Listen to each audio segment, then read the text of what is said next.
Hey everyone, and welcome to this week's Harmony Grove Coaches Show. I'm Dylan Word. This week, Coach Ernie Horsecamp and myself will talk about the game against Rison, and we'll also preview this week's matchup against Fordyce. So after this break, Coach Ernie Horsecamp and I will be right here. And this break is brought to you by B&M Painting.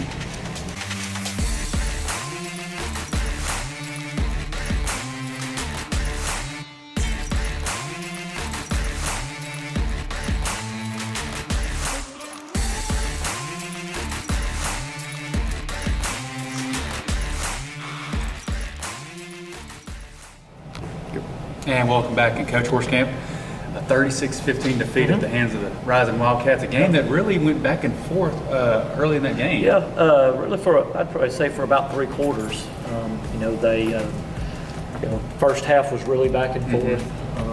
They came out and took their first possession and went down and scored, and so did we. That was really the theme of the first 4 drives. Yeah, it really was. Each team just scored. On their first 2 drives. Of course, they scored on their first possession and went for 2 and got it. Made it 8-0, and we were able to answer. Knowing that what type of game it was going to be. We're not big on chasing points or anything, but felt like we needed to go for 2, right. And so we did, and we picked it up. And so we were prepared for that because we knew that in most of their games they were going for 2. And so, tied it up at 8. And of course, they go down and score again and make it 14-8. And we get a big stop on the 2-point conversion, keep it a 6-point lead. And then again, we answer. Like I said, both teams score on their first 2 possessions. And then we were in a position to take the lead, so we kicked the extra point and go up 15-14. And then, if you remember, I know it's been a couple weeks now, but we kicked off and actually got them back down to the 1-yard line. We did. And that was with 10 minutes left, or 10:40 left. They kept the ball. And, they Risoned us for a little bit. They kept the ball until I want to say it was under 2 minutes, 1:40 or something like that. No big plays or anything. They just kind of worked the ball downfield, and they've had one good run there by the Walker kid. And then went into halftime up 15-14, and then they get the big play on the kickoff there, kicking in a hole, and nobody was there really. And they get it and go down and score on a few plays after that, and go up 22-15 after the 2-point conversion. And we're still feeling okay because we've been moving the football, right. And of course you hate turning the ball over on special teams, because especially in a situation like that where now they're getting the ball first both halves, so it puts us in a jam there. But we go down and we get in a 4th down spot there, and I think it's like 4th and 9, 4th and 10, and we complete a pass down inside to about the 4-yard line, inside the 5, right across the middle. Yeah. And we get called for holding and brings it back, and it was behind the line of scrimmage. So we go from, first and goal at the 4 to I remember seeing it was 4th and 27, yes. And just hurts your momentum there because you knew that both teams were because it's one touchdown down here. It's one possession. Yeah. They're up 7. I mean, so we get a chance to either tie or take the lead, and doesn't go our way there. So. They end up scoring again, and score on a couple more possessions there, and we weren't able to get anything going. As far as in the end zone, like I said, we got the ball inside the 5 that time, and then on our last possession, I think we had 1st and goal at the 9, and ended up, I think we got a penalty and a bad play, so put us in a jam there, and ended up not scoring on that possession. So, final score sits at 36-15, 3 touchdown game, but you really felt like it was closer than that. Oh, for sure. And really competitive there until they scored that last one. They're a really good football team. Of course, no doubt. They're still undefeated. What problems did they give us on defense running the ball Friday night? Are you talking about us running the football? Rison. Okay, Rison running the football. Well, they put so many people at the point of attack, and they played really well. And that's the best offensive line I think we've seen as far as them, and Harding Academy's just they're obviously a great offensive line too, but they're just different because of the styles of offense. But you've got to, what we, say our plan and what we knew what we had to do to be successful was to get them in a situation that they don't want to be in. Right. So, winning first down was big, and we didn't do a very good job of that against Rison. I mean, we just didn't. We got them in.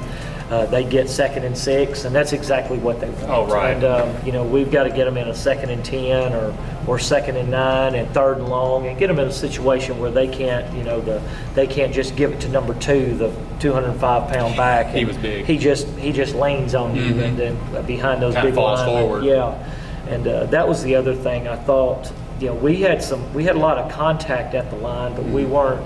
They got a lot of yards after contact, and it's something we really stressed. During the bye week, we worked on that quite a bit, and some things we can do to fill gaps a little faster,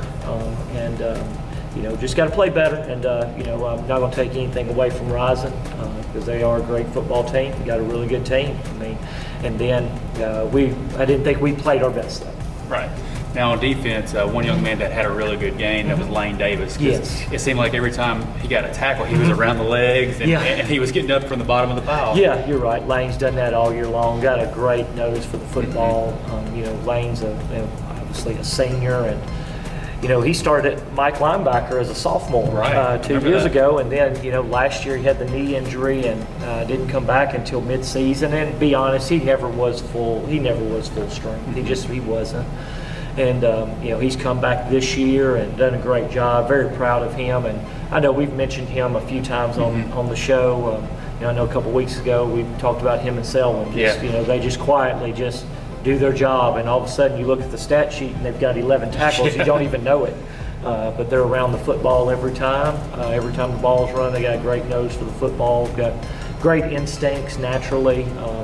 And have really worked hard at their craft. Lane reads his keys great, gets to the ball fast, and he can tackle people a lot of different ways. He can square them up. A lot of times you see him around those legs and wrapping up there, and does a great job. Really proud of the season he's having, and I look forward to him leading us the rest of the way. Yeah. I mean, he's senior leadership. Yeah, and that's exactly what you need, and guys like that carry you a long way. If I got to count on guys like Lane Davis for our success, I'm pretty comfortable with that. Absolutely. So we take our first loss in conference. We'll take a quick break, and we'll come back and talk about the game against Fordyce. This break is brought to you by R&D Electric.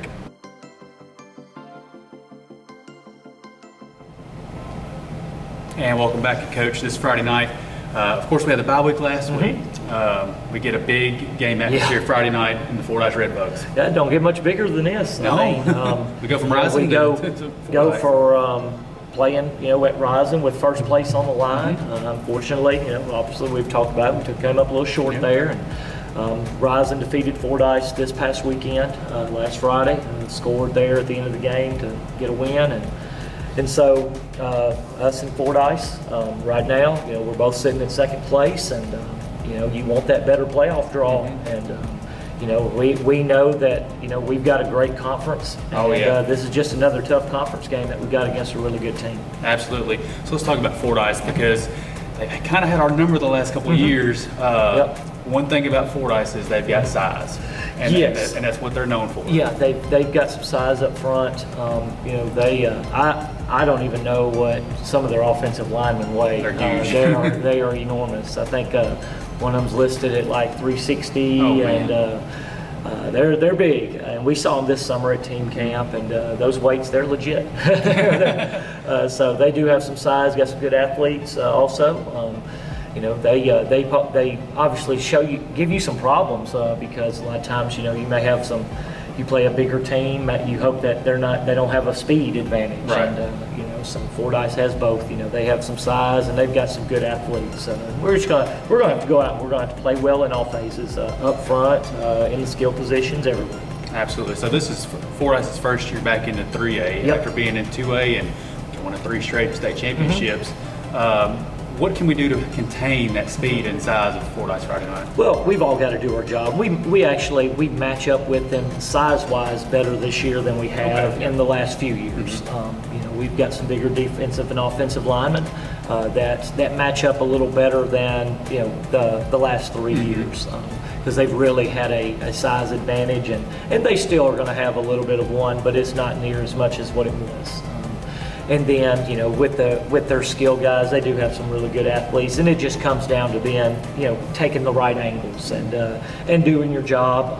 I wish I could come in here and say there was some magic formula and all that. And our guys are told, there's no real, there's no magic formula and no secret. It's not a secret. You go out and you work hard and you put a plan together, and we're going to go out and work on being in the right spot and taking good angles. And they've got a couple receivers that can go get the ball.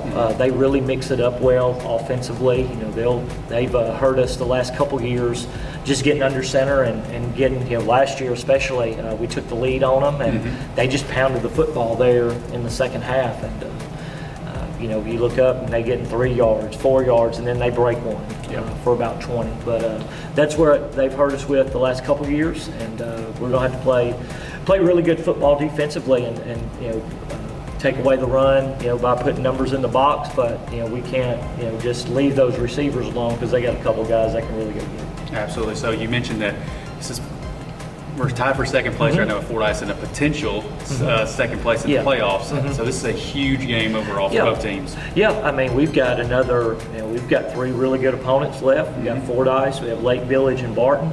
Still got to take care of business on all 3 of those games. Yeah, you're right. But you look at it, and it will definitely, the winner of this game will have a foot up, going forward, because the other teams have an extra conference loss right now. And so, going forward, this game really is going to play a part in playoff seeding.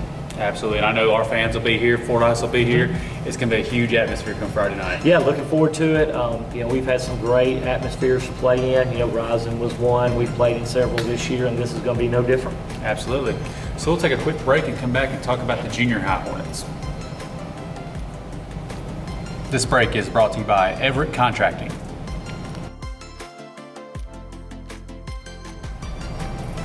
And welcome back. And Coach, since our last show, we've actually had 2 junior high games, both wins, one against Rison and one against England. Let's talk about that Rison game. Yeah, 2 weeks ago, Rison came over, and we jumped out to a really good lead there in the first half. I think we scored on a punt return and a fumble return, if I'm right.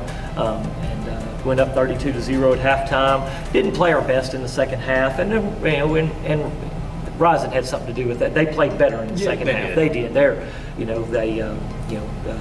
When it came out and played really well in that first half, in all phases. You score. We call it sometimes I call it the perfect game. You have an offensive touchdown, defensive touchdown, special teams touchdown. All phases. Yeah, and you do that, and you're feeling pretty good. You know that everybody's every group and every phase of the game is playing well then.